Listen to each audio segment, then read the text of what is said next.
Hello friends, welcome to Mission IS. Now friends, I am going to give you a series of most expected MCQ that will be very relevant.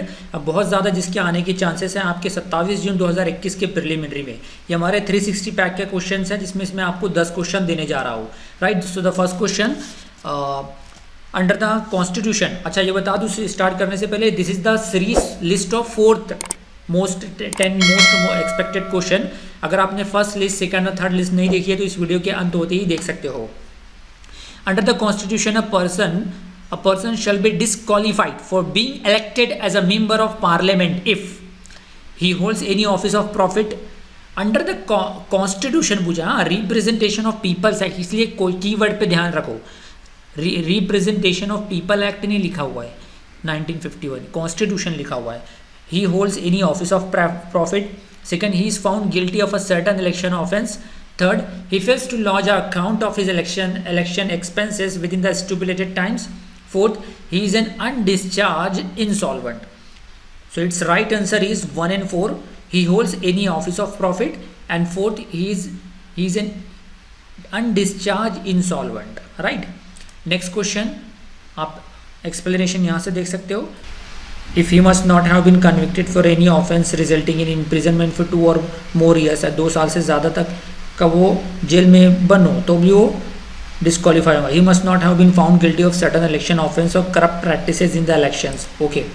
Next question. Which of the following conditions are necessary for the formation of dew? Cloudy sky, strong winds, high relative humidity. देखिए humidity मतलब due मतलब due यानी कि जो शबनम जिसको कहते हैं हिंदी में शबनम है ना, जो कि सुबह मतलब बिफोर सनराइज जो आप छत पे देखते हो तो हल्का सी पानी रहता है, तो उसके लिए क्लियर स्काई चाहिए, क्लाउडी स्काई नहीं चाहिए। क्लाउडी स्काई में ड्यू बनता ही नहीं है, क्लियर स्काई होना चाहिए। तो फर्स्ट स्टेटमेंट फर्स्ट को रॉन्ग कर दो तो आपका बचता है सी और डी। तो आप देखिए स्ट्रॉन्ग विंड्स रहेगी तो ड्यू तो उड़ जाएगा हवा के साथ, ऑब्वियसली सेकंड को भी आपको एलिमिनेट करना होगा, तो ओनली सी इज करेक्ट है, यानी कि only third statement right. High relative humidity, so by next question, dew is the moisture that forms as a result of condensation. Condensation मतलब conversion of water vapour into a water, भाप का या फिर gas का पानी में convert होना। Condensation is the process of material undergoes its changes from a gas to liquid. Dew is the result of water changing from a vapor to liquid. So ideal condition for its formation are the clear sky, calm air मतलब खुला आसमान चाहिए, साफ हवा चाहिए, रुकी हुई हवा चाहिए, एंड हाई रिलेटिव ह्यूमिडिटी, हवा में नमी चाहिए, and cold and long nights for the formation of dew. तो उस तरीके से 4-5 स्टेटमेंट दे सकता है आपको यूपीएससी भी। So moving super 5 classes for the UPSC civil service aspirants. हाँ फ्रेंड्स, अनअकैडमी ने आपकी यूपीएससी प्रिपरेशन को और भी बेहतर बनाने के लिए 14 जनवरी को लाया है, यानी कि 14 January Thursday you will get the 5 free classes to make your UPSC preparation more strong. तो इनमें अनअकैडमी के top educator like Rakesh Verma sir हैं, जो कि इंटरनेशनल रिलेशन पे डिस्कशन करेंगे रात में 8 बजे। आप देख सकते हो in this session Rakesh Verma sir will teach the instrument of state policy completely UPSC civil service oriented. So lecture will be bilingual Hindi and English, जबकि नोट्स इंग्लिश में प्रोवाइड की जाएगी। साथ साथ में नोट्स भी आपको पीडीएफ में मिल रही है, वो भी फ्री ऑफ कॉस्ट। और उसके बाद Deepanshu Singh sir Nitin Singhania marathon session पे जो उन्होंने नितिन सिंघानिया का सीरीज पे लेक्चर दे रहे हैं वो कंटिन्यू करेंगे। इन दिस मैराथन से class top educator mister Deepanshu Singh will cover the complete Nitin Singhania book of art and culture. So आपको घर बैठे आपका यूपीएससी का प्रिपरेशन फ्री ऑफ कॉस्ट मिल रहा है, तो इससे बेहतर बात क्या हो सकती है। इस तरीके से marathon session of art and culture जो है दिन में 11 बजे होगा अर्पिता शर्मा के जरिए। आरती चवारी मैम है, ये गलती से लिख किया। Now last 10 day for polity mind map governor, ये Aman Sharma sir will give the inside content of the governor, appointment of governor, condition of governor office, क्योंकि अब गवर्नर कितना हॉट टॉपिक रहा। हर साल देखिए गवर्नर पे एक आध क्वेश्चन यूपीएससी प्रीलिम में रहता ही है, साथ साथ में इसमें मेंस में भी हेल्प करेगा, क्योंकि रात में 10 बजे इनका लेक्चर आने वाला है, right. And history strategy for the UPSC civil service preparation by the Aarti Sharma ma'am.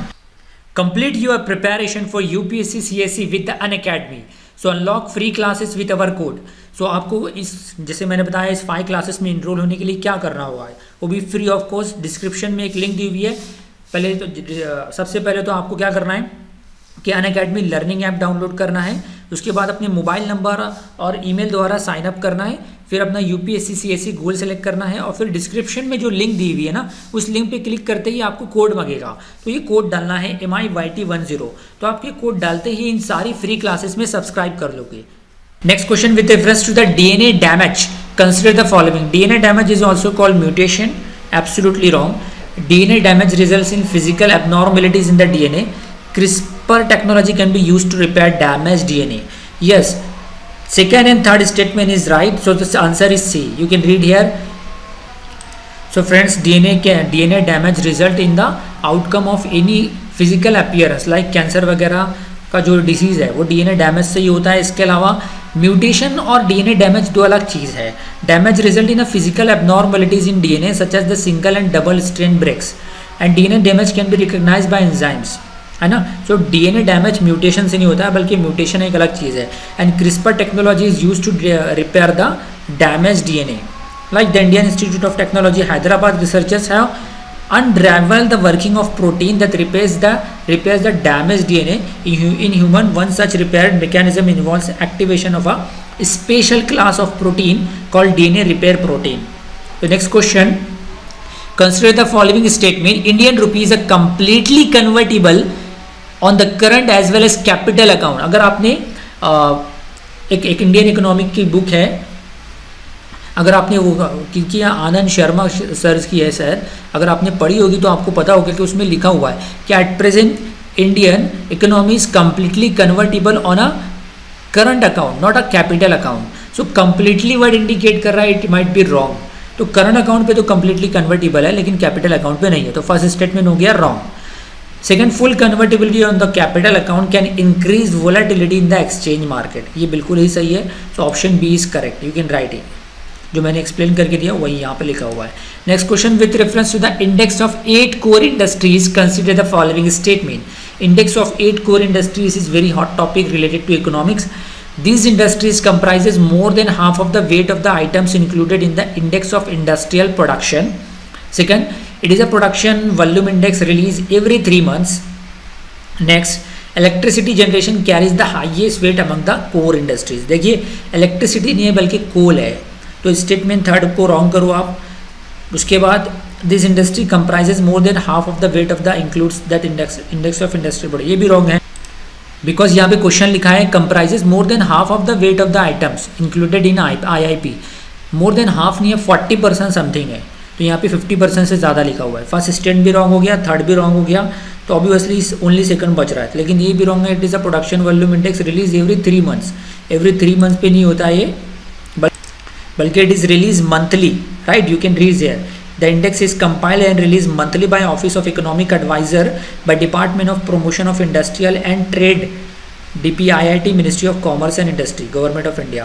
तो तीनों ही स्टेटमेंट रॉन्ग है। एंड परसेंटेज वाइज अगर देखो तो सबसे ज़्यादा कोल का है, उसके बाद क्रूड ऑयल, फिर natural gas etcetera. Next question, methane is a strong green house gas with a global warming potential.